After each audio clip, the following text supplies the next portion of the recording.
నాడు వద్దని పక్కన పెట్టారు, నేడు కావాలని రిక్వెస్ట్ చేశారు. సర్లే వస్తానంటూ కేసీఆర్కే ఏక్దం కండిషన్ అప్లై అన్నారు సదరు నేత. ఇందుకీ ఎవరా లీడర్, ఏంటా కథ?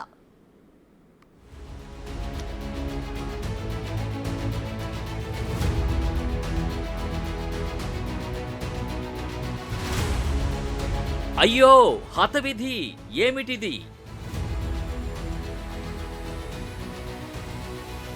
మొన్నటి వరకు వద్దు అనుకున్నదే ఇప్పుడు ముద్దు అయిందా?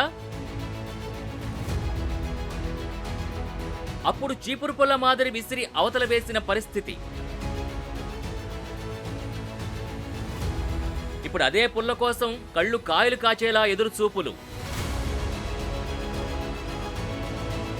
కేసీఆర్ తన రాజకీయ జీవితంలో ఇప్పుడు పడుతున్నన్ని పాట్లు మునిపెన్నడూ పడలేదేమో.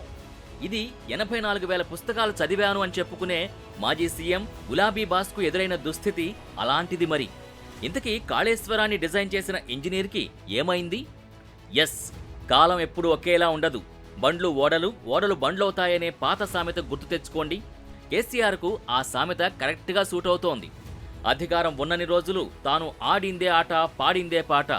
వన్స్ పవర్ పోగానే సిచ్యుయేషన్ ఎలా మారుతుందో ఇప్పుడు కేసీఆర్ని చూస్తే తెలుస్తుంది. గులాబీ పార్టీకి అధికారం రావడంతో వచ్చిన రాజయోగం ఇప్పుడు అదే అధికారం కోల్పోవడంతో తిరిగి వెళ్లిపోయింది. ఆ పార్టీకి ఎంపీ ఎన్నికల్లో పోటీకి క్యాండిడేట్లు కూడా దొరకడం లేదు. ఇదేం చిన్న విషయం కాదు.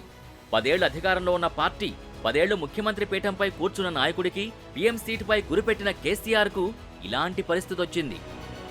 మొన్నటి వరకు వద్దు బాబోయ్ అంటే క్యూ లైన్లు.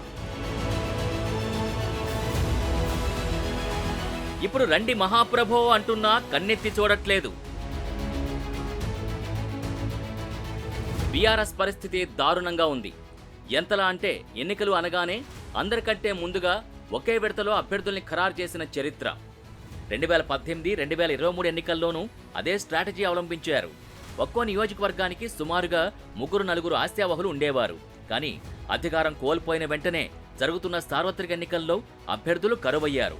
జస్ట్ అలా వచ్చి ఇలా బీఫారాలు తీసుకెళ్లండి చాలు అంటున్నా ఎవరో గులాబీ గడప తొక్కని సిచ్యుయేషన్.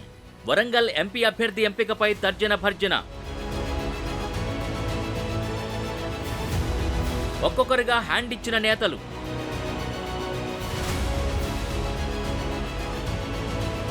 గులాబీ గోటి నుంచి వెళ్లిన వారికే మళ్లీ ఆఫర్లు.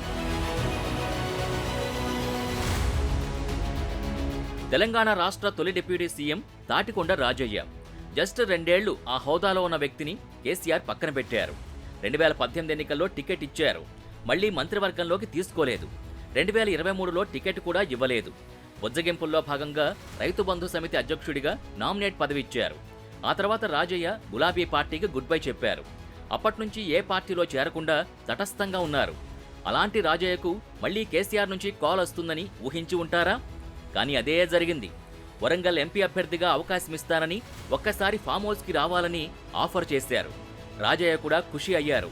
ఖాళీగా ఉన్న రాజయ్య ఎర్రవెల్లిలోని కేసీఆర్ ఫామ్ హౌస్కి బయలుదేరారు. ఈలోగా అదే టికెట్ ఆశించిన జడ్పీ చైర్మన్ సుధీర్ కుమార్ కేసీఆర్తోనే ఉన్నారన్న విషయం రాజయ్య చెవిలో పడింది. అంతే, ఎక్కడైతే సమాచారం అందిందో అక్కడ వెహికల్ ఆపేశారు. తనకి టికెట్ కన్ఫర్మ్ చేస్తేనే వస్తా, లేదంటే వెనక్కి వెళ్ళిపోతా అంటూ తేల్చి చెప్పేశారాయన. డిప్యూటీ సీఎంగా, ఆరోగ్య శాఖ మంత్రిగా ఉన్న రాజయ్య అప్పట్లో 4-5 హాస్పిటల్స్ సడన్ విజిట్ చేశారు. అంతే, అది నచ్చని కేసీఆర్ ఆయన పక్కన పెట్టారనే ఆరోపణలున్నాయి. అలాంటిది ఇప్పుడు కేసీఆర్ రావయ్యా బాబు అనే పరిస్థితి రావడం నిజంగా ఊహించనది. సో కాలం ఎప్పుడూ ఒకేలా ఉండదు. అధికారం ఉంది కదా అని ఎగిరెగిరి గంతేసిన నేతలు రేపు అదే కాలానికి ఉక్కిరిబిక్కిరి కావడం ఖాయం. ఇది ఇతర నేతలకి ఓ హెచ్చరిక లాంటిదని చెప్పుకోవచ్చు.